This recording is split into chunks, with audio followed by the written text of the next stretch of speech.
మాకిచ్చిన ఈ చక్కని సమయాన్ని బట్టి మీకు వందనాలు. ప్రపంచమంతా ఎలాంటి విపత్తును ఎదుర్కొంటుందో మీరు ఎరిగి ఉన్న దేవుడవు కాబట్టి అనతి కాలంలోనే స్వస్థపరచండి. ప్రపంచ దేశాలలో సమాధానము నెమ్మది కలుగునుగాక. ఈ వైరస్ అంతా నిర్మూలమైపోయి మరలా ప్రశాంత వాతావరణాన్ని అనుగ్రహింపచేసి మీరు ప్రజలను ఆశీర్వదించమని, మరలా ప్రతి మందిరములో సకల కోటి పరిశుద్ధుల పునరుద్ధానపు ఆరాధన ప్రారంభించబడినట్లు మీరే సహాయకుడిగా ఉండి మమ్మను మీరు జ్ఞాపకం చేసుకొనమని, మీరెవరిని మరిచిపోటకు అన్యాయస్తుడైన దేవుడవు కాదు గనుక మీ జ్ఞాపకాలలో ప్రతి ఒక్క బిడ్డనుంచుకొని ఈ తెలుగు రాష్ట్రాల్లో ముఖ్యంగా పాజిటివ్ కేసులు ఆగిపోయి భారతదేశంలో కూడా ఈ వైరస్ ప్రభావము తగ్గి ప్రపంచ దేశాలలో కూడా మారణ హోమం ఆగిపోయి సమాధానం కలుగు చేయుటకు మీ కలవరి రక్తాన్ని ప్రోక్షించమని మీ దయగల హస్తానికి మమ్మల్ని మేము అప్పగించుకొనొచ్చు. వర్తమానాన్ని వీక్షిస్తున్న బిడ్డలందరూ ఈ దినపు సంపూర్ణ ఆశీర్వాదములతో నింపబడుదురుగాక. బలహీనులై ఉంటే బలమివ్వండి, ఆర్థిక ఇబ్బందులుంటే సమృద్ధిని దయచేయండి, అనారోగ్యంతో ఉంటే ఆరోగ్యాన్ని ప్రసాదించండి, ఆర్థిక సమస్యలుంటే పరలోకపు ధననిధి ద్వారము తెరవండి. ఆనాడు ఏలియాని పోషించిన దేవుడిగా నీ బిడ్డలను మీరు పోషించండి. అన్నిటికంటే ముఖ్యంగా వారు గృహంలో నిత్య సమాధానము కలుగు చేసి మీ కృపలో భద్రపరచమని ఈ చక్కని సదవకాశాన్ని మాకు ఇచ్చినందుకు స్తుతిస్తూ, ముఖ్యంగా ఇందులో నీ బిడ్డలైన యవనస్తులు పాల్గొని ఉండగా వారు ఈ లైవ్ టెలికాస్ట్ చేస్తూ ఉండగా వారికి విశేషమైన కృపనిచ్చి బలపరచమని మీ దయగలిగిన హస్తానికి అప్పగిస్తూ యేసు పేరిట ప్రార్థిస్తున్నాను తండ్రి. Amen, amen. దేవుని పరిశుద్ధ నామమునకు మహిమ ఘనత ప్రభావములు కలుగునుగాక. మన ప్రభువును రక్షకుడైన యేసు క్రీస్తు పరిశుద్ధ నామములో ఈ లైవ్ ద్వారా వర్తమానాన్ని వింటున్న ఆత్మీయ సహోదరి సహోదరులకు, నా శ్రేయోభిలాషులకు, మిత్రులకు, ప్రతివారికి మన ప్రభువును రక్షకుడైన యేసు క్రీస్తు పరిశుద్ధ నామం పేరిట మీ అందరికీ శుభాభివందనాలు తెలియచేస్తున్నాను. గతించిన కాలమంతా కృపగల దేవుడు ఆయన రెక్కల నీడలో మనలందరినీ భద్రపరిచారు. ఆయన ఆశ్చర్యకరమైన కార్యాలు మన ఎడల చేయుటకు కూడా ఆయన సంసిద్ధుడై ఉన్నాడు. గనుక మనమందరము ప్రభు సన్నిధిలో ప్రార్థనా పరులమై ముందుకు సాగాలని ఓ సేవకునిగా, మీ శ్రేయోభిలాషిగా, మీ మిత్రునిగా మరొకసారి మీకు నేను జ్ఞాపకం చేస్తున్నాను. ప్రియులారా, ఈ శుభవేళ కొన్ని మాటలు మీతో పంచుకోవాలని ఆశిస్తున్నాను.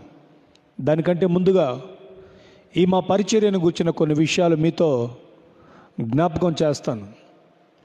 ఈ మా పరిచర్య ప్రారంభించబడి సరిగ్గా ఈ దినమునకు 8 సంవత్సరాలు సంపూర్తి చేయబడుతుంది. తిమోతి అపోస్తలిక్ మినిస్ట్రీస్ అనే ఈ మా పరిచర్య ఈ రోజుతో 8 సంవత్సరాలు సంపూర్తి అయిపోయి 9వ సంవత్సరంలో మేము అడుగు పెట్టబోతున్నాం. అందుకు దేవునికి మహిమ కలుగునుగాక. గత కాలమంతా ఈ పరిచర్యను ఆయన చిత్తానుసారముగా, ఆయనకు కీర్తి కలుగునట్లు, ఆయనకు ఖ్యాతి కలిగినట్లు దేవుడు నడిపిస్తూ వచ్చాడు. ఈ హైదరాబాద్ మహాపట్టణంలో ఒంటరిగా అడుగుపెట్టి ప్రభు పనిని ప్రారంభించి సరిగ్గా 8 సంవత్సరాలు ఎన్నో ఆటుపోట్లు, ఎన్నో ఇబ్బందులు, ఎన్నో అవమానాలు, ఎన్నో ప్రతికూలతలు, ఆత్మీయులైన వారి ద్వారా తృణీకరించబడిన ఎన్నో సంఘటనలను ఎదుర్కొంటూ దేవుని మహావాత్సల్యత చొప్పున, కృప చొప్పున ఇక్కడ పరిచర్యను దేవుడు నిలిపి నడిపిస్తూ వచ్చాడు. దీనికి నాయకుడై నడిపించిన నా దేవునికి నేను కృతజ్ఞుడను అని చెప్పుటలో ఎలాంటి సందేహము నాకు లేదు. ప్రియులారా, వాస్తవం ఈ పరిచర్య ఒక 6గురితో ప్రారంభించబడింది. అనతి కాలంలోనే ప్రభు వందలాది మంది దేవుని బిడ్డలను, ఆత్మీయులను, పరిశుద్ధత కొరకు ప్రాణం పెట్టు వారిని, పరిచర్యను ప్రోత్సహించు వారిని ఇందులో కుటుంబస్తులుగా చేసి వారందరినీ ఆత్మీయ, భౌతిక, భౌగోళిక ప్రతి విధములో దేవుడు ఆశీర్వదిస్తూ వస్తున్నందుకు దేవునికి మహిమ, ఘనత, ప్రభావములు ఆరోపిస్తున్నాను. ఈ పరిచర్య ఇంకను బహుగా ముందుకు కొనసాగించబడాలని మీరందరూ మా తిమోతి అపోస్తలిక్ మినిస్ట్రీస్ కొరకు ప్రార్థించాలని ప్రేమపూర్వకమైన మనవిని మీతో చెప్తున్నాను. ప్రియులారా, అపోస్తుల కార్యముల గ్రంథాన్ని ఆధారం చేసుకొని నాటి ఆదిమ అపోస్తుల యొక్క పరిచర్య, వారి ఉపదేశానికి అనుగుణంగా ఈ పరిచర్యను కూడా నడిపించాలన్న సదుద్దేశంతో కొన్ని దినాలు ప్రార్థించి తిమోతి అపోస్తలిక్ మినిస్ట్రీస్ అని దీనికి నామకరణం చేయడం జరిగింది. మా బ్యానర్ మీద ఒక చక్కని వర్డ్ కూడా మేము ప్రార్థనాపూర్వకంగా సిద్ధపరచుకోవటం జరిగింది. క్రీస్తు యేసు యొక్క మంచి సైనికుని వలె మేము పోరాడుచున్నాము అనే మాట మా బ్యానర్ మీద కూడా కనిపిస్తూ ఉంటుంది. ఇక్కడ బ్యానర్ అనేది ప్రధానము కాదు, కానీ అపోస్తలుల యొక్క ఆదిమ పరిచర్యను మరలా కడవరి దినాలలో కూడా కొనసాగించాలి. విశ్వాసపూరితమైన, త్యాగపూరితమైన పరిచర్య జరిపించాలన్న కాంక్ష కలిగిన వారమై ధనాపేక్ష లేక ఆత్మల సంపాదన కొరకై ప్రయాసపడుతూ వస్తున్నాం. ప్రభు ఈ సంవత్సరం మాకు చక్కని వాగ్దానం ఇచ్చారు.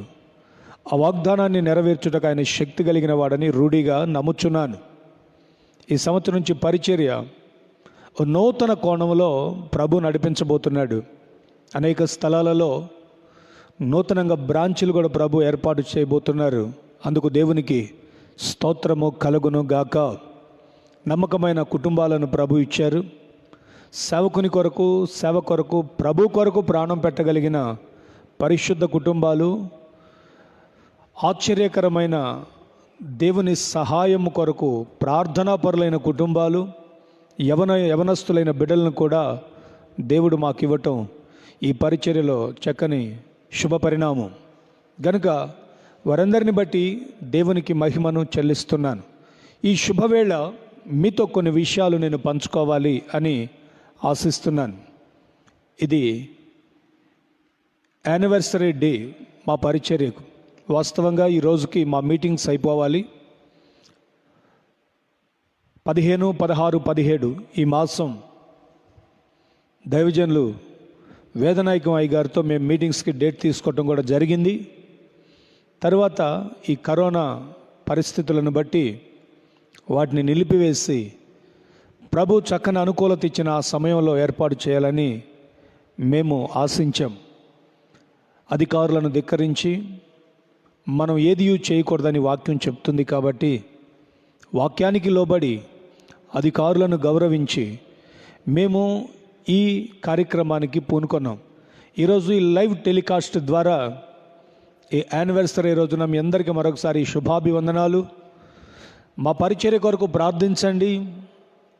మా తిమోతి అపోస్తలిక్ మినిస్ట్రీస్ అనే యూట్యూబ్ ఛానల్ని సబ్స్క్రైబ్ చేసుకోండి. ఫేస్బుక్ ద్వారా కూడా లైవ్ ప్రోగ్రామ్స్ వస్తున్నాయి. తప్పక వాక్యాన్ని వినండి, వీక్షించండి.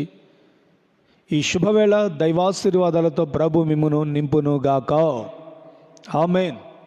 ప్రియులారా, పరిచర్యను గూర్చిన విధానం అపోస్తలుడైన పౌలు జీవితంలో మనం నేర్చుకుంటాం. ఏ సేవకునికైనా, ఏ విశ్వాసికైనా, ఏ క్రైస్తవ సంఘ నాయకత్వంలో ఉన్న నాయకులకైనా ప్రభు తర్వాత మాదిరిని చూపించిన వ్యక్తి అపోస్తలుడైన పౌలు. ఈరోజు ఆ పౌలు యొక్క జీవితంలో ఒక 12 శ్రేష్టమైన గుణగణములను మీకు తెలియచేయాలని నేను ఆశిస్తున్నాను. ఎందుకంటే పరిచర్యకు పునాది ఆయన. ఒకసారి అంటారు, నేను పూర్వము దోషకుడను, హింసకుడను, హానికరుడను, అయినను ఆయన నన్ను నమ్మకమైన వానిగా ఈ పరిచర్య కొరకు ఎంచాడు. అలాగునే మమ్మను కూడా తల్లి గర్భములో రూపింపబడక మునిపే ఎన్నుకున్న దేవుడు ఈ పరిచర్యకు మమ్మల్ని పిలిచాడు. 12 సంవత్సరాలు మా ఆత్మీయ తండ్రి అభిషక్తులు దైవజనులు ఎస్ఎన్ గారి పరిచర్యల్లో మేము కూడా పాలిభాగస్తులుగా ఉండి ఎన్నో విషయాలు పరిశుద్ధులైన వారి దగ్గర నేర్చుకొని తరువాత దైవ చిత్తానుసారంగా దేవుని పిలుపును బట్టి ఈ పరిచర్యను మేము ప్రారంభించడం జరిగింది. దేవుని మహాకృప, ఆ దైవజనుడు మా తల మీద 2 చేతులుంచి నిండు మనసుతో ప్రార్థన చేసి దేవుని అభిషేకాన్ని కుమ్మరించమని వేడుకున్నప్పుడు దేవుడు తన అభిషేకంతో మమ్మల్ని నింపటం, ఆ తర్వాత ఈ పనిలో విరివిగా వాడబడటం జరుగుతూ వస్తుంది. ఆ ఆదిమ సంఘపు పరిచర్య పునాది సిద్ధాంతాలు దైవజనులు మాకు నేర్పినప్పుడు శ్రద్ధగా వాటిని విని తలంచి వారితో మేము కూడా పాలిభాగస్తులమై ఈ బృహత్తరమైన దేవుని పనిలో ముందుకు సాగిపోయాం. ఆనాటి నుంచి నేటి వరకు ఈ అపోస్తలిక్ మినిస్ట్రీస్ ద్వారా దేవుడు ఎన్నో ఆశ్చర్య కార్యాలు చేస్తూ ఉన్నాడు. ప్రతి సేవకునికి, ప్రతి విశ్వాసికి మాదిరి ప్రభు అయిన యేసుక్రీస్తు, ఆ తర్వాత అపోస్తలుడైన పౌలు.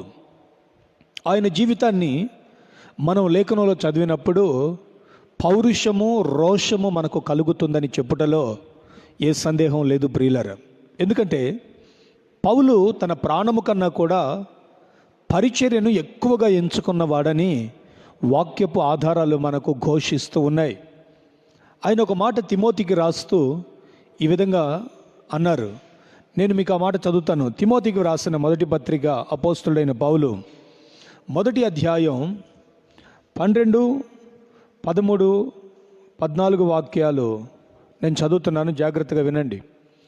పూర్వము దూషకుడను, హింసకుడను, హానికరుడనైన నన్ను తన పరిచర్యకు నియమించి నమ్మకమైన వానిగా ఎంచినందున నన్ను బలపరిచిన మన ప్రభు అయిన క్రీస్తు యేసుకు కృతజ్ఞుడనై ఉన్నాను. తెలియక అవిశ్వాసము వలన చేసితిని గనుక కనికరింపబడితిని. మరియు మన ప్రభు యొక్క కృపయు క్రీస్తు యేసునందున్న విశ్వాసమును ప్రేమయు అత్యధికముగా విస్తరించెను. ప్రియులరా, గమనించండి దేవుని వాక్యాన్ని. ఈయన పూర్వపు స్థితి ఏమిటో ఆయన తెలియచేస్తున్నాడు. అలాంటి దూషకుడు, హింసకుడు, హానికరుడైన తనని నమ్మకమైన పరిచారకునిగా దేవుడు ఎంచాడట. ఎంచినందుకు నేను ఆయనకు కృతజ్ఞుడను అని అంటారు.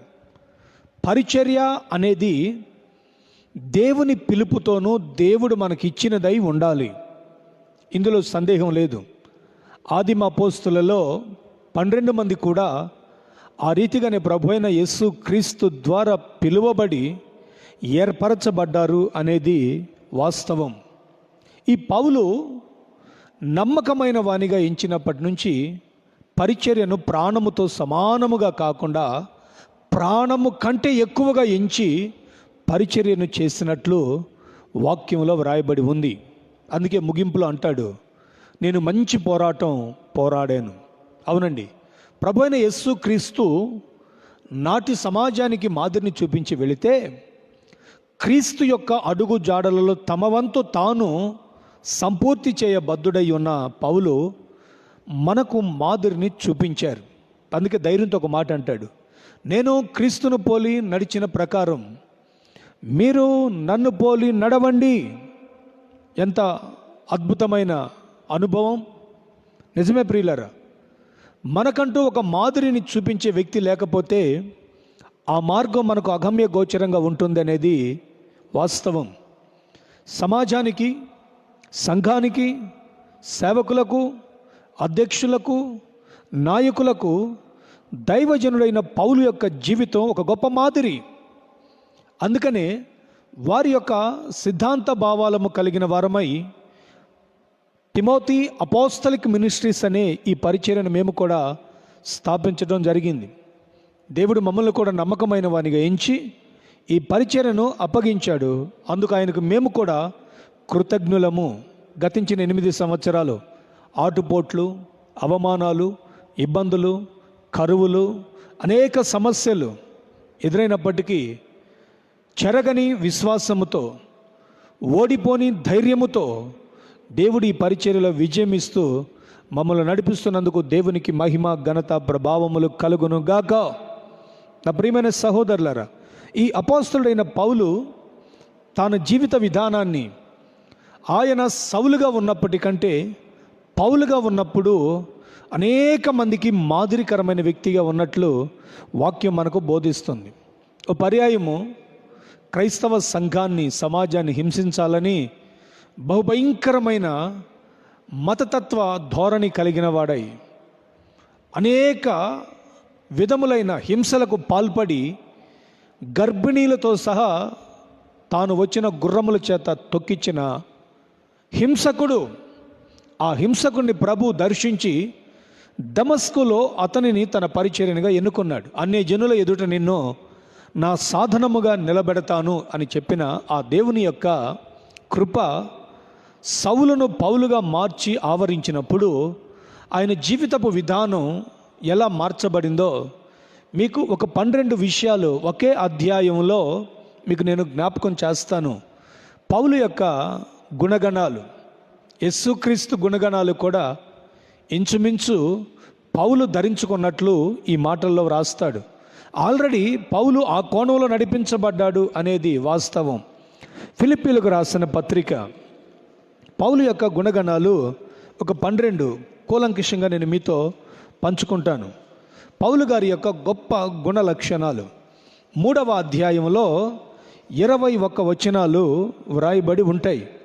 ఈ 21 వచనాలలో ఒక 12 ఆశ్చర్యకరమైన పౌలు గుణాలు, లేదా క్రీస్తు యేసును ధరించుకున్నప్పటి నుంచి తన జీవితంలో జరిగిన మార్పు ద్వారా తను కలిగి ఉన్న లక్షణాలు, గుణ లక్షణాలు అని కూడా చెప్పుకోవచ్చు. లేదా జీవిత విధానంలో అతడు అనుసరించిన ఆధ్యాత్మిక జీవిత విధానము అని కూడా చెప్పుకోవచ్చు.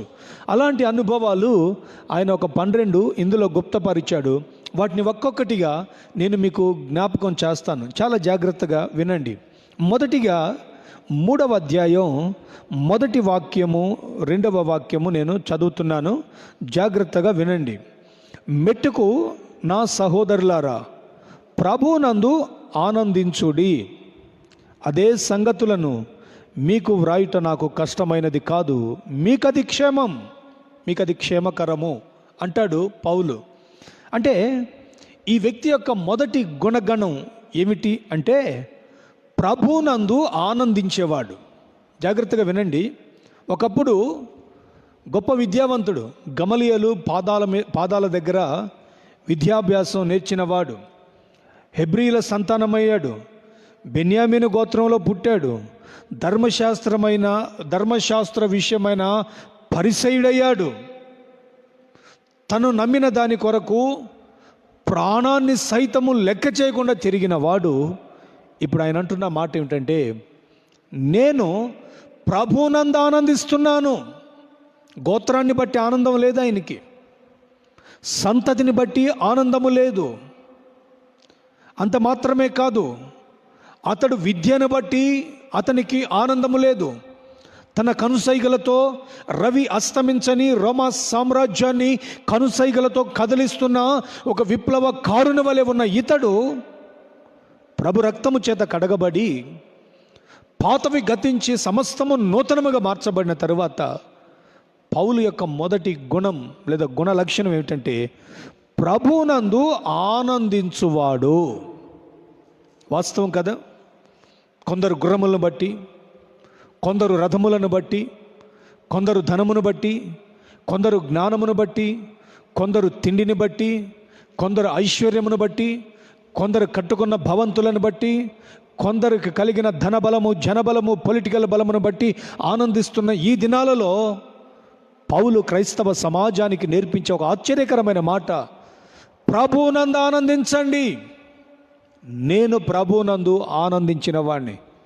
ప్రభు ఎదుట నా విద్య గొప్పది కాదు, ప్రభు ఎదుట నా గోత్రము గొప్పది కాదు, ప్రభు ఎదుట నా వంశము గొప్పది కాదు, ప్రభు ఎదుట నా సంతానము గొప్పది కాదు, ప్రభు ఎదుట ధర్మశాస్త్ర విషయమైన పరిచయని ఆ అనుభవము గొప్పది కాదు.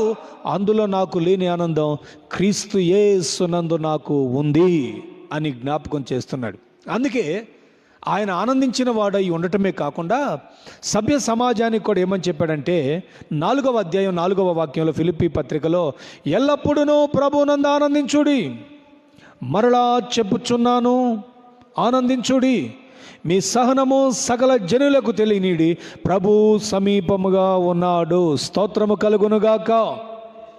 వాస్తవం ప్రియులారా, ప్రతి మనిషి ఈ రోజున ప్రభునందు ఆనందించువాడై ఉండాలి. ఈ గుణాన్ని మనం ధరించుకుంటే ప్రభు యొక్క అపోస్తులుగా ఏర్పరచబడిన వారి వంశములో మనము కూడా రాజులైన యాజక సమూహమై ఉంటామని చెప్పుటలో ఏ సందేహము లేదు. ఈరోజు నీ ఆనందం ఏమిటి? కొందరు తింటున్న తిండిని బట్టి ఆనందిస్తున్నారు, కొందరు కలిగిన ధనాన్ని బట్టి ఆనందిస్తున్నారు, కొందరు కలిగిన పదవులను బట్టి ఆనందిస్తున్నారు. ప్రియులరా, నిత్యానందము విమోచించబడిన వారి తలల మీద ఉంటుంది అని యెషయా ప్రవక్త సియోనుకు తిరిగి వచ్చుచు వారు పాటలు పాడుదురు అన్నారు. ఎస్, క్రీస్తులో ఆనందం, రిజాయిస్, ఆనందం ప్రభువులోనే. ఆ ప్రభువును బట్టి నేను ఆనందించుచున్నాను అని పౌలు చాలా చక్కగా వ్రాస్తున్నాడు ఆ మాట. నిజమే ప్రియులారా, మన ఆనందమైనను అతిశయమైనను ప్రభువునందు మనకు ఉండాలి. ఇది పౌలు యొక్క మొదటి గుణగణం.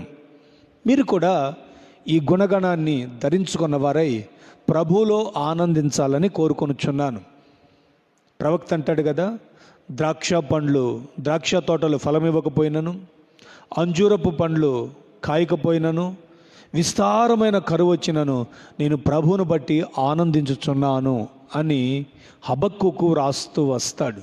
నా ప్రియమైన సహోదరులారా, మనం కూడా క్రీస్తులో ఆనందించాలి. కరువైన, ఖడ్గమైన, దేవదూతలైన, ప్రధానులైన, ఉన్నవైన, రాబోవునవైన ఏవి క్రీస్తు ప్రేమ నుండి మనలను ఎడబాపనేరవు. కాబట్టి మన ఆనందము, అతిశయము ప్రభువే. క్రీస్తులో ఆనందించిన వాడు లోకాన్ని అనుభవించలేడు. సకలానందము ప్రభులోనే ఉంది. మరొక గుణగణాన్ని నేను మీకు జ్ఞాపకం చేస్తాను. 3వ అధ్యాయం 3వ వాక్య భాగాన్ని నేను చదువుతున్నాను, చాలా జాగ్రత్తగా వినండి. ఎందుకనగా శరీరమును ఆస్పదము చేసుకొనక దేవుని యొక్క ఆత్మ వలన ఆరాధించుచు క్రీస్తు యేసునందు అతిశయపడుచున్న మనమే సున్నతి ఆచరించు వారము. కావలియునంటే నేను శరీరమును ఆస్పదము చేసుకొనవచ్చు, మరెవడైనను శరీరమును ఆస్పదము చేసుకొనదలసిన ఎడల నేను మరీ ఎక్కువగా చేసుకొనవచ్చు. ప్రియులరా, ఈ వాక్య భాగంలో నేను మీతో జ్ఞాపకం చేయాలనుకుంటున్న మాట ఏమిటంటే, ప్రభువుని ఆత్మతో ఆరాధించే గుణగణం కలిగిన వాడు. మొదటిది ప్రభువునందు ఆనందించేవాడు, రెండవది ఆయన ఆరాధించుటలో పరిశుద్ధాత్మ పూర్ణుడై ఆరాధించేవాడు పౌలు. శరీరానుసారంగా ఆరాధించటం లేదు. చక్కగా మాట్లాడతారు కదా ఆయన, శరీరమును ఆస్పదము చేసుకొనక అంటే మానవ టాలెంట్స్, హ్యూమన్ టాలెంట్స్, మనిషి యొక్క జ్ఞానముతో కాదు ఆరాధన, పరిశుద్ధాత్మ వలన ఆరాధన. ప్రైజ్ అండ్ వర్షిప్, స్తుతి ఆరాధన, ఆత్మతో సత్యముతో ఆరాధించే ఆరాధన. అందుకే యేసు ప్రభు ఒకసారి సుఖారను అనే ఊరిలోనికి వెళ్ళి బావి దగ్గర కూర్చొని అక్కడకు మిట్ట మధ్యాహ్నం కడవ పట్టుకొని వచ్చిన ఆ సమరయుల స్త్రీతో మాట్లాడుతూ ఏమన్నాడంటే, అమ్మ, ఒక కాలం వచ్చుచున్నది, అది ఆత్మతో సత్యముతో ఆరాధించు కాలం అని చెప్పాడు. ఇప్పుడు మీరు తెలియని దాన్ని ఆరాధిస్తున్నారు, కొండల మీద, గుట్టల మీద, పర్వతముల మీద ఆరాధిస్తున్నారు. ఒక కాలం వస్తుంది, ఆ కాలమున ఆత్మతో సత్యముతో ఆరాధించే కాలం. అది ఇప్పుడే వచ్చి ఉన్నది. రైట్ నా వచ్చుంది, ఇప్పుడే వచ్చిందని ఆమెతో చెప్పాడు. ఆమె అంటే, అయ్యా, ఇంతకాలం మేము తెలియని దాన్ని ఆరాధించాం, ఇప్పుడు ఆత్మతో సత్యంతో మేము కూడా ఆరాధించబద్దులమై ఉన్నామని మిమ్మల్ని బట్టి తెలుసుకున్నాం. నిజమే ప్రియులారా, స్తుతి ఆరాధన అంటే మనిషి యొక్క టాలెంట్ని బయలుపరిచేది కాదు, కానీ కనులు మూసి ప్రభులో మనలో ప్రభు మమేకమై ఆత్మపూర్ణులమై చేసే ఆరాధన. శరీరాన్ని ఆస్పదం చేసుకోకూడదు, శరీరానుసారమైన ఆరాధన చేయకూడదు. ఇది అపోస్తుల యొక్క క్రమము కాదు. పౌలు అంటున్నాడు, నేను అలాగూ చేసుకోదలుచుకుంటే మరీ ఎక్కువగా చేసుకుంటా, కానీ అది వాక్యానుసారమైనది కాదు. గనక సున్నతి పొందిన మనం, అనగా బాప్తిసం పొందిన మనం ప్రభుని ఆరాధించే విషయంలో ఆత్మతో సత్యముతో ఆరాధించే వారమై ఉండాలి అని తెలియచేస్తాడు. మేము ప్రభువును బట్టి ఘనముగా ఎంచి ఈ పరిచర్యల్లో మీకు తెలియచెప్పే మాట ఏమిటంటే, మమ్ములను ఈ పరిచర్య కొరకు ప్రోత్సహించిన మా ప్రియ ఆత్మీయ నాయకులు, దైవజనులు, ఆత్మీయ తండ్రి ఎస్ఎన్ గారు ఆత్మ ఆరాధన అనేది క్రైస్తవ సమాజానికి నేర్పించిన ఒక ఆరాధికుడు. క్రీస్తుని ఆత్మతో సత్యముతో సంగీత సునాదముతో ప్రపంచానికి నీ విధంగా ఆరాధించవచ్చు అని తెలియచెప్పిన అద్భుతమైన పరిచారకుడు ప్రభు అయిన యేసు క్రీస్తు ఎంచుకున్న ఒక పాత్ర దైవజనులు యేసన్న గారు అని తెలియచేస్తాను. అవునండి, ఆ క్రమంలోనే ఈ రోజున ప్రైజ్ అండ్ వర్షిప్, స్తుతి ఆరాధన, శరీరాన్ని ఆస్పదము చేసుకొనక దేవుని ఆత్మతో నింపబడి అభిషేకించబడి నడిపించబడుతున్న ఈ ఆరాధనని నేను జ్ఞాపకం చేస్తున్నాను. పౌలు అంటారు, నేను ఆత్మ వలన ఆరాధించుచు క్రీస్తు యేసునందు అతిశయపడుచున్న మనమే. అవునండి, దైవజనుడు ఆత్మతో నింపబడాలి, సంఘము కూడా ఆత్మతో నింపబడి పరిశుద్ధాత్మ పూర్ణులై దేవుని సన్నిధిలో ఆరాధిస్తే ఆ ఆరాధనలోనికి ఆకాశము నుంచి అగ్ని దిగి వస్తుంది. వాక్యంలో రాయబడి ఉంది, ఇదిగో వారి సంఘములో అగ్ని రగిలెను. వాస్తవం ప్రియులారా, వారి సంఘంలో అగ్ని రగిలింది. ఎవరైనా భక్తిహీనులుంటే వారిని కాల్చేస్తుంది పరిశుద్ధాత్మ ఆరాధన. అందుకే మనము కూడా ఈ కడవరి దినాల్లో పరిశుద్ధాత్మ పూర్ణులమై ఆత్మతో సత్యముతో ఆరాధించే బిడ్డలుగా మనం ఉండాలి. మరొక మాటను మీకు జ్ఞాపకం చేస్తాను, నేను జాగ్రత్తగా వినండి. 3వ గుణగణం ఏమిటంటే, అపోస్తులుడైన పౌలుది 3వ గుణగణం ఏంటంటే, శరీరం మందు అతిశయించలేదు పౌలు. మీకు ఆ మాటను నేను చదివి వినిపిస్తాను, చూడండి. 5వ వాక్యం నుండి 7వ వాక్యం వరకు నేను చదువుతున్నాను, జాగ్రత్తగా వినండి. లేదా 6వ వాక్యం వరకు నేను చదువుతాను, వినండి. 8వ దినమున సున్నతి పొందితిని, ఇశ్రాయేలు వంశపు వాడనై బెన్యామీను గోత్రములో పుట్టి హెబ్రీల సంతానమైన హెబ్రీయుడనై ధర్మశాస్త్ర విషయమున పరిసయుడునై ఆసక్తి విషయంలో సంఘమును హింసించిన వాడనై ధర్మశాస్త్రము వలన నీతి విషయమై అనింద్యుడనైతిని. శరీర సంబంధంగా ఎన్నో క్వాలిటీస్ ఉన్నాయి. ఇశ్రాయేలీల వంశపు వాడు, బెన్యామీను గోత్రంలో పుట్టాడు,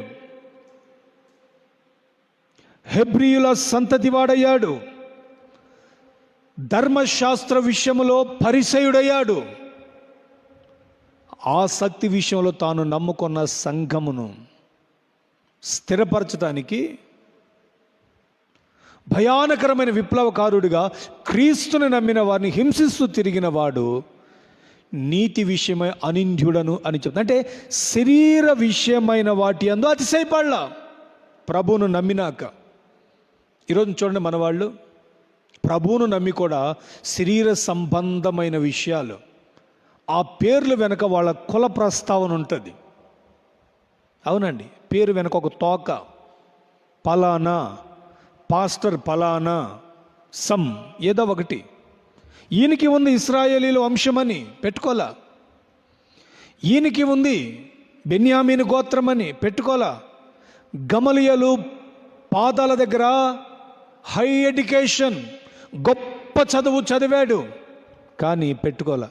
ఈరోజు చూడండి, కొంతమంది పాస్టర్ గారులు వాళ్ళు పోస్టర్లు వేసుకుంటే పలానా పాస్టర్ ఎంబీబీఎస్ లేదా ఎఫ్ఆర్సిఎస్ డాక్టర్లు పెట్టుకున్నట్టు పెట్టుకుంటారు మన వాళ్ళు. శరీరం అందు అతిశయించటం, ఈ శరీర జ్ఞానము కొరకు అతిశయించటం, అది కాదు ఈ రోజున మనకు కావాల్సింది. పౌలు యొక్క అపోస్తలిక గుణగణములు మనం ధరించుకోవాలి. అందుకే నేను అపోస్తులుడను అంటాడు పౌలు. అవునండి, ఈ బైబిల్ తరగతులు ఇవి ఉంటాయి కదా, ఇవన్నీ పెట్టుకుంటారు పలానా పాస్టర్ గారు, డిగ్రీలను బట్టి ప్రజలు వస్తారేమోనని. నో, శరీర విషయం అందు అతిశయించలేదు పౌలు.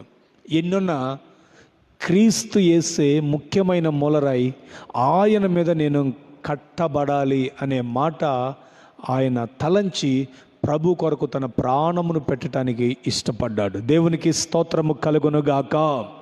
3 విషయాలు నేను మీకు జ్ఞాపకం చేశాను ప్రియులరా.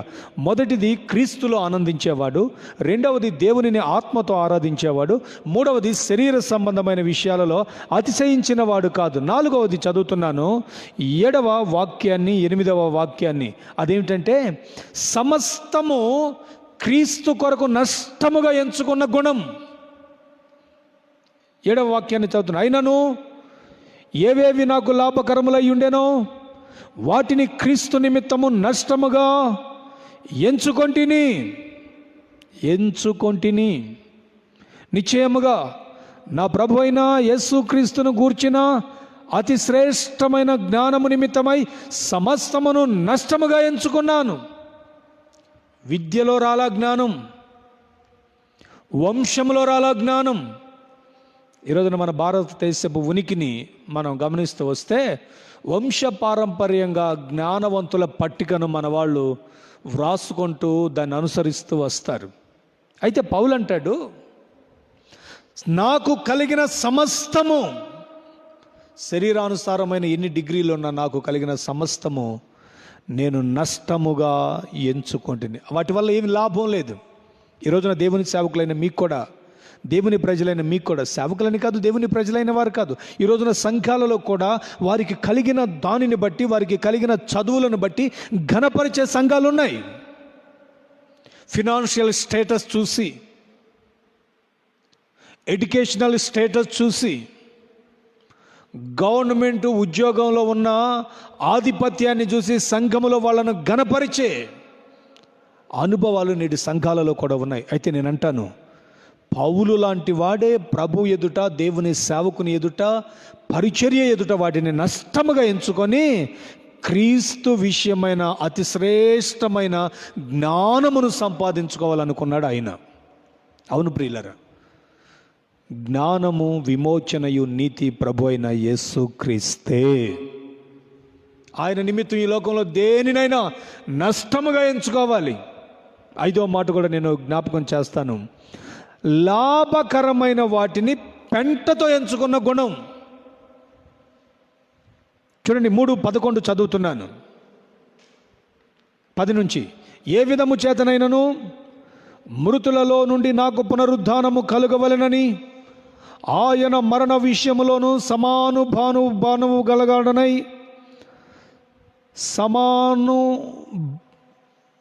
సమాన అనుభవము గలవాడనై ఆయన పునరుద్ధానము బలమును ఎరుగు నిమిత్తమును ఆయన శ్రమలలో పాలివాడగుట ఎట్టిదో ఎరుగు నిమిత్తమును సమస్తమును నష్టపరుచుకొని వాటిని పెంటతో సమానముగా ఎంచుకొన్నాను. 5వ అనుభవం ప్రియులరైంది, లాభకరమైన వాటిని వేటినో పెంటతో సమానంగా ఎంచుకున్నాడట పౌలు. అది తృణీకరించబడింది. బహిర్భూమికి వెళ్ళి మనం విడిచేది తృణీకరించబడింది. ఈరోజు చూడండి, లాభము వస్తుందంటే గడ్డి తినటానికి కూడా ఆశపడట్లేదు, ఆశపడుతున్నారు దేవుని పిల్లలైన వారు కూడా. అవునండి, ఇలా మాట్లాడుతున్నానని మరోలా భావించకండి ప్రియులారా. ఒకటి లాభం వస్తుందంటే దేవుని నీతిని పక్కన పెట్టేస్తున్నారు. అక్రమకారులై అనేక విషయాలలో వారు తలములకలు అవుతుంటే పౌలు అంటాడు, ఇదిగో నేను వాటిని పెంటతో ఎంచుకున్నాను. 6వ విషయం నేను మీకు జ్ఞాపకం చేస్తున్నాను, వివరించడానికి సమయం లేదు కాబట్టి నేను మీకు జ్ఞాపకం చేస్తున్నాను, జాగ్రత్తగా వినండి.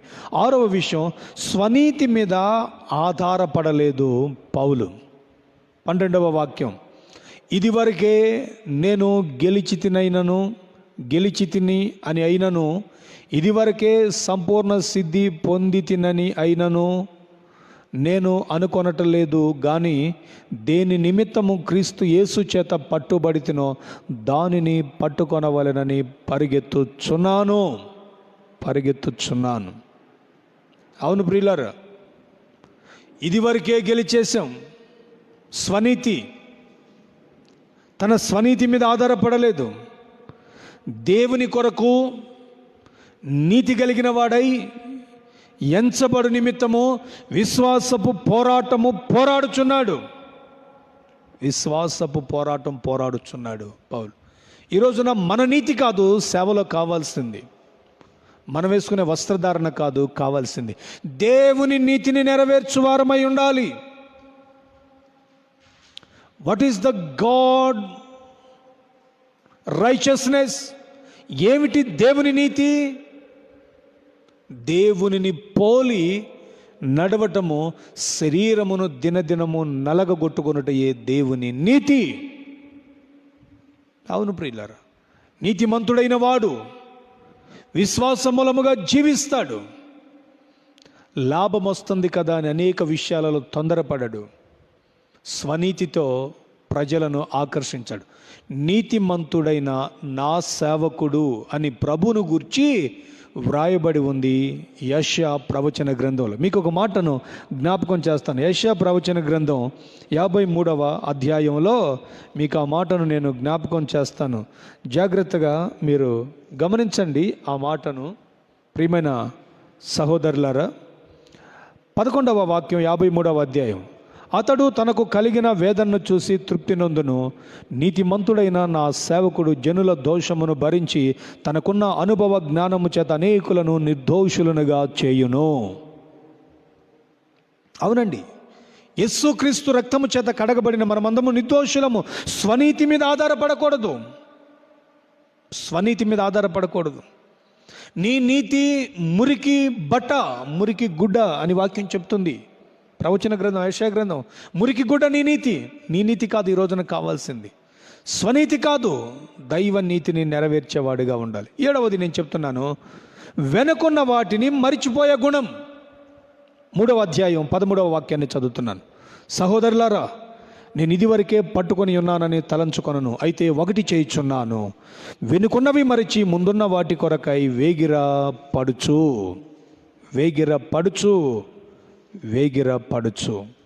దేవునికి స్తోత్రము కలుగును గాక. నా ప్రియమైన సహోదరులారా, ఆశ్చర్యకరుడైన దేవుని సన్నిధిలో తనకున్న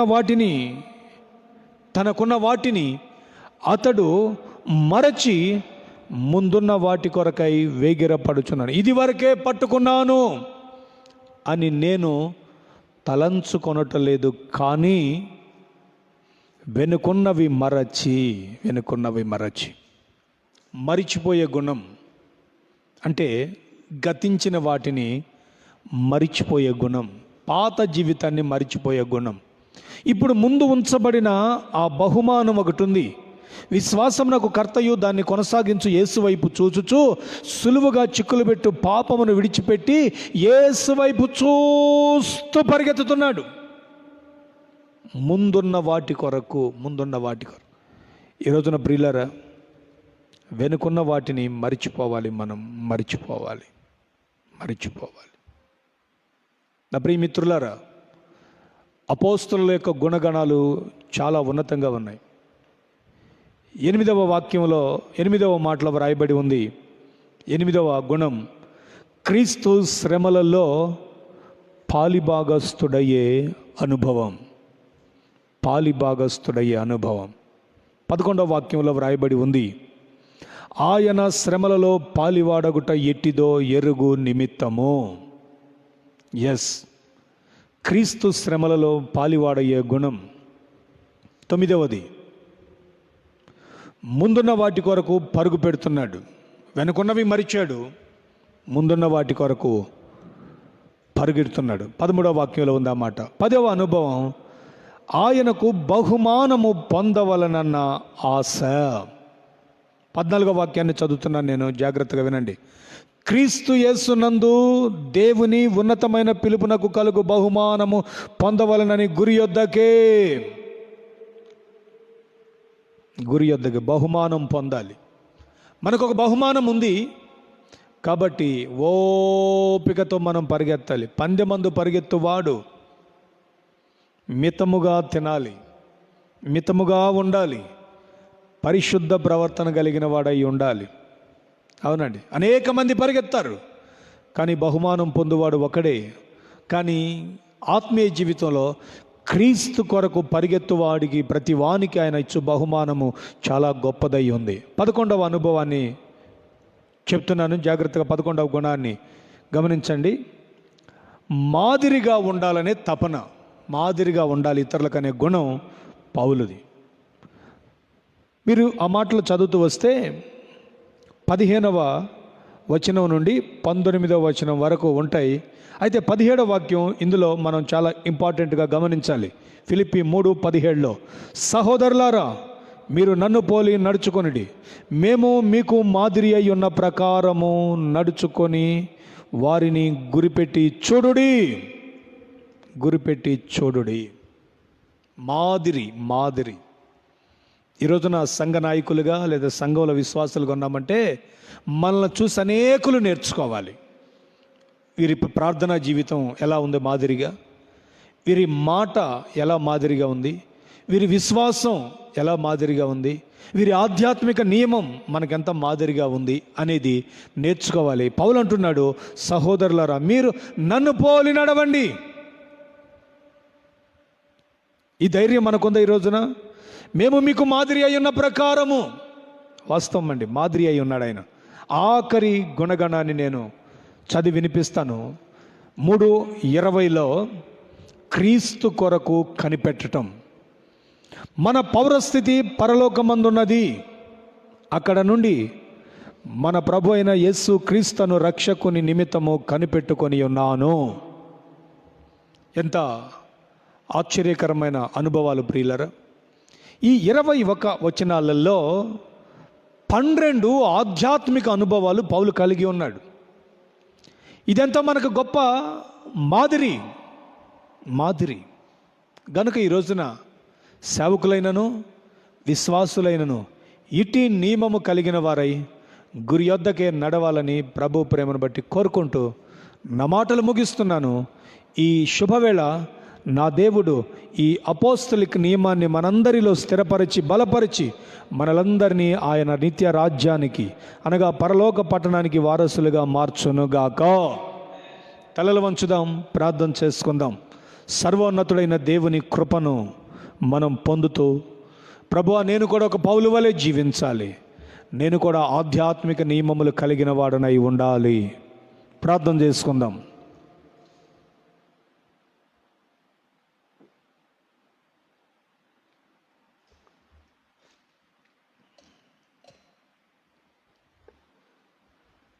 హల్లెలూయా, హల్లెలూయా. ఈ పరిచర్యకు నమ్మకమైన వానిగా ఎంచి ఈ పనినిచ్చిన దేవునికి నేను కృతజ్ఞుడను.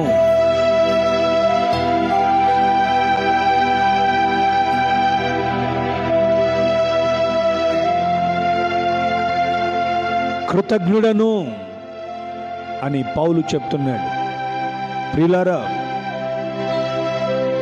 అపోస్తలుడిగా పిలువబడిన పౌలు 12 ఆధ్యాత్మిక నియమములను తన జీవితంలో అనుసరిస్తూ నడిచి క్రీస్తు యేసునందున్న ఉన్నతమైన బహుమానము పొందవలనన్న కాంక్ష కలిగిన వాడై సాగిపోయాడు. ఈరోజు మనం కూడా అట్టి నియమము కలిగిన వారమై ఉండాలి. క్రీస్తు యేసు యొక్క ఆత్మ నియమము పాప మరణముల నియమము నుండి మనలను విమోచించుచున్నది. పౌలు మనకు గొప్ప మాదిరి కదా. పౌలు యొక్క జీవితం అద్భుతమైన అపోస్తుల తత్వాన్ని మనకు నేర్పిస్తుంది. మా ఈ తిమోతి అపోస్తలిక్ మినిస్ట్రీస్ ద్వారా ఈ ఉపదేశాన్ని సంఘములో బోధిస్తున్నందుకు పరిశుద్ధాత్మ దేవునికి మేము కృతజ్ఞులం. ఎస్, ప్రతివారు క్రీస్తులో ఆనందించటం, ప్రతివారు ఆత్మతో ఆరాధించటం, ప్రతివారు శరీరమును ఆస్పదము చేసుకొనక సమస్తమును నష్టముగా ఎంచుకోవటం, ప్రతివారు శరీర సంబంధమైన ఆధిక్యతలను పెంటతో సమానముగా ఎంచుకొని గురి వద్దకు పరిగెత్తే అనుభవం, ఎన్నో విషయాలు మనకు దైవజనుడు నేర్పిస్తున్నాడు తన జీవిత విధానము ద్వారా. ప్రభు రక్తం చేత కడగబడిన మనము కూడా సమాజానికి మాదిరికరమైన వ్యక్తులుగా ఉండాలి. ఈరోజు ప్రపంచాన్ని వణికిస్తున్న ఈ కరోనా వ్యాధిని తొలగించమని అనేకులకు ప్రార్థనలో మాదిరి అయి ఉండాలి, విశ్వాసములో మాదిరి అయి ఉండాలి. అట్టి కృప నాకు దయచేయి ప్రభు అని ప్రభువుని అడుగుదాం. ఈ కొరకు నేను ప్రార్థన చేయబోతున్నాను. ప్రేమాపూర్ణుడైన ప్రభు, పరిశుద్ధుడా, మీ ఘననామానికి మహిమ. మీ అపారమైన ప్రేమను బట్టి ఈ పగటి వేళ మాతో పౌలు యొక్క ఆధ్యాత్మిక గుణగణాలు నేర్పించినందుకు స్తోత్రాలు. మేము కూడా నేటి తరానికి అపోస్తుల తత్వాన్ని కనపరచుచు ఆ నియమములో ముందుకు సాగుతూ మీ కొరకు సాక్షి జీవితాన్ని చేసి నన్ను పోలి నడవండి అనే విశ్వాస సంబంధమైన జీవితానికి పునాదిని వేయగలిగిన వ్యక్తులుగా మమ్మలను మార్చండి. నీ కృపచేత బలపరచండి. నన్ను బలపరచువాని యందు సమస్తము చేయగలనన్న మాట మా జీవితాలలో నెరవేర్చబడునుగాక. కృపలో భద్రపరిచి ఆశీర్వదించండి.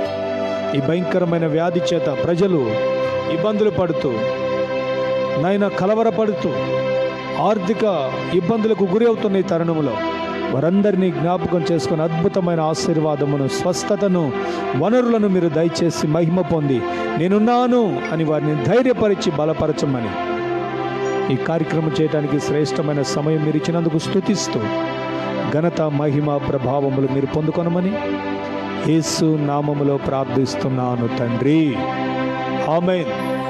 మన పరమ తండ్రి అయిన దేవదేవుని యొక్క శాశ్వతమైన ప్రేమ, మన ప్రభువును రక్షకుడైన యేసుక్రీస్తు వారి ఎడబాయిన కృప, నిత్య ఆదరణకర్త అయిన పరిశుద్ధాత్మ దేవుని ఆదరణ మనకును సకల పరిశుద్ధులకును సదాకాలం తోడై ఉండి నడిపించునుగాక. ఆమేన్, ఆమేన్. ప్రియులరా, మా పరిచర్య కొరకు ప్రార్థించండి. ఈ లైవ్ ప్రోగ్రాం ద్వారా వర్తమానాలు విని దేవుని దీవెనలు పొందండి. ప్రభు కృప మీ అందరికీ తోడై ఉండాలని ప్రతిరోజు మేము ప్రార్థన చేస్తున్నాం.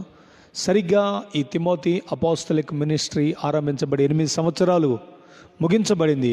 9వ సంవత్సరంలో అడుగు పెడుతున్నాం.